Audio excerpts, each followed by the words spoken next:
Bonjour, bonjour. Aujourd'hui, comme vous avez pu le voir dans la miniature et dans le titre de cette vidéo, je vous retrouve pour vous faire la revue de la palette Galaxy de chez Fenty Beauty, qui est la marque de Rihanna. Donc c'est parti. Elle est emballée dans un petit carton comme ça, que je trouve magnifique. Donc ce que j'aimais beaucoup sur ce petit packaging là, c'est que l'écriture Fenty est pailletée et c'est en relief en fait, vous pouvez le toucher, c'est complètement rugueux et je trouvais ça assez joli. À l'arrière vous avez toutes les couleurs qui sont présentes dans la palette, il y en a 14 en tout. Et c'est fait de cette façon là puisque quand vous prenez la palette en elle-même, juste à l'arrière ici vous avez tous les noms des fards, mais ici vous ne pouvez pas voir la couleur en fait, il faut vraiment ouvrir la palette pour les voir. Donc vous l'avez quand même sur l'emballage. Vous avez également à l'intérieur un petit carton comme ça pour protéger la palette. Et pour finir, vous avez cette magnifique palette à l'intérieur. Elle a sorti une collection pour les yeux et pour les lèvres puisqu'elle a également sorti des gloss il me semble. En tout cas ce sont des rouges à lèvres. Donc je vous laisserai aller voir sur le site de Sephora si c'est quelque chose qui vous intéresse. D'ailleurs, grâce à mon lien de parrainage de iGraal que je vous mettrai en barre d'infos, vous pouvez bénéficier de 3 € de bienvenue sur votre compte iGraal et vous pouvez avoir un pourcentage de votre commande crédité sur votre compte. Donc je vous mettrai en barre d'infos de combien est le pourcentage, je n'ai pas en tête, mais je vous mettrai tout ça. Cette palette, c'est donc la collection Galaxy. Alors, moi j'aime énormément le packaging de cette palette, je trouve que ça sort de l'ordinaire et c'est tout ce que j'aime. Par contre, je ne fais pas le lien avec la Galaxy. Pour moi, ça c'est clairement une tache d'huile, mais je vois pas en quoi ça fait penser à la Galaxy. Après, c'est très personnel, peut-être que pour vous, ça vous fait penser à la Galaxy, pas pour moi. Mais par contre, les fards à l'intérieur, clairement, oui. Je comprends pourquoi elle a appelé cette palette Galaxy. Alors, c'est un système de fermeture avec un petit embout juste ici qui se clipse là en bas. Donc c'est plus trop.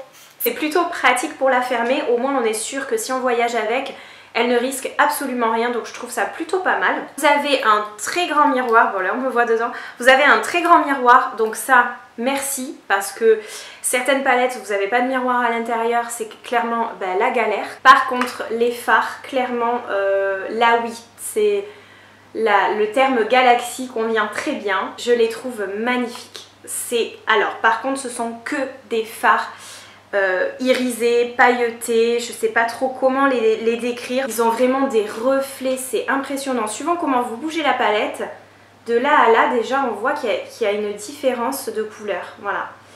Donc suivant la luminosité, la façon dont vous allez vous déplacer, les fards ne vont pas ressortir de la même couleur.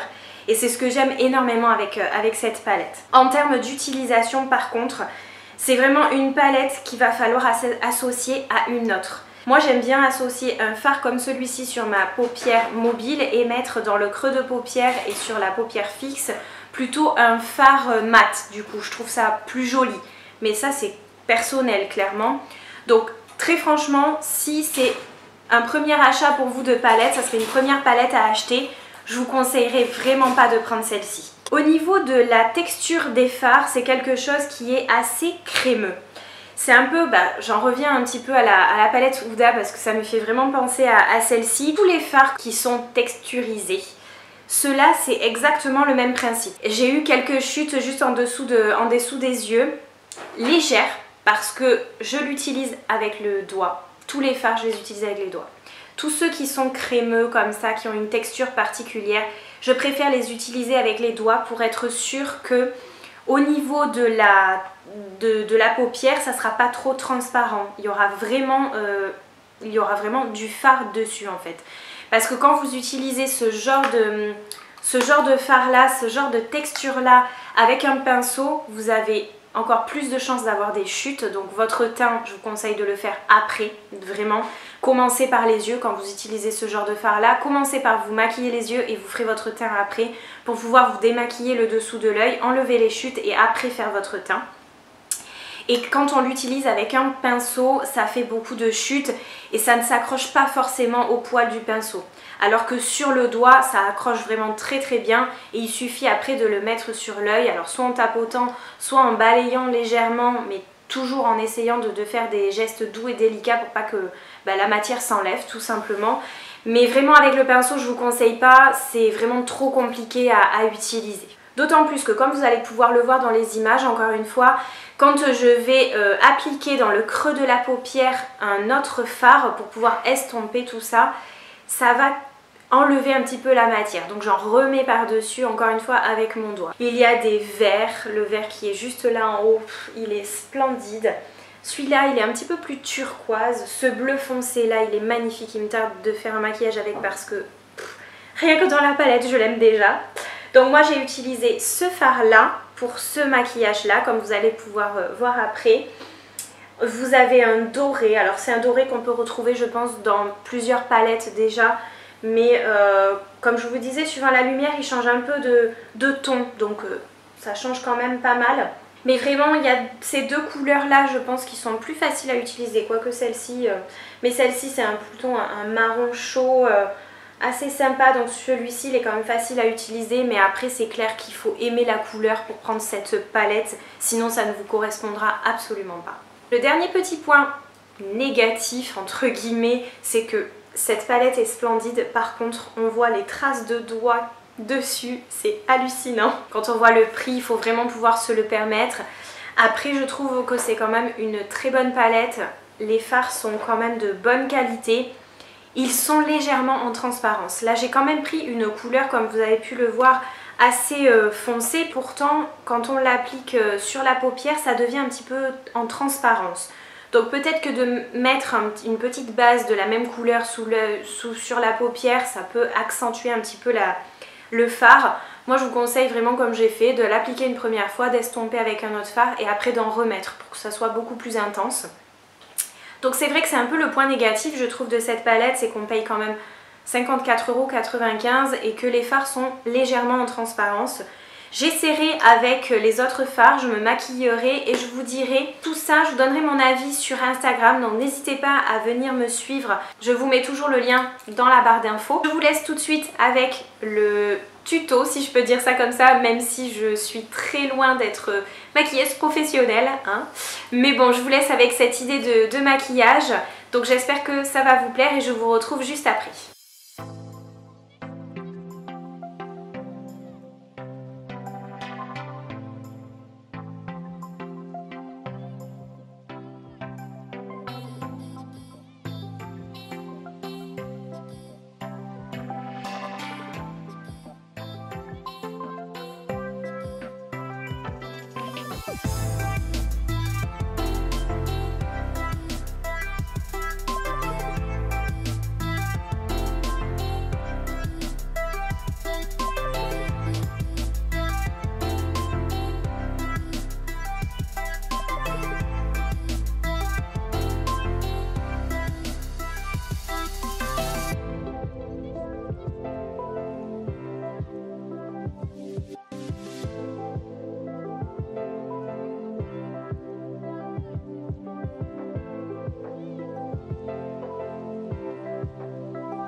cette vidéo vous aura plu. Je vous dis à samedi pour une nouvelle vidéo.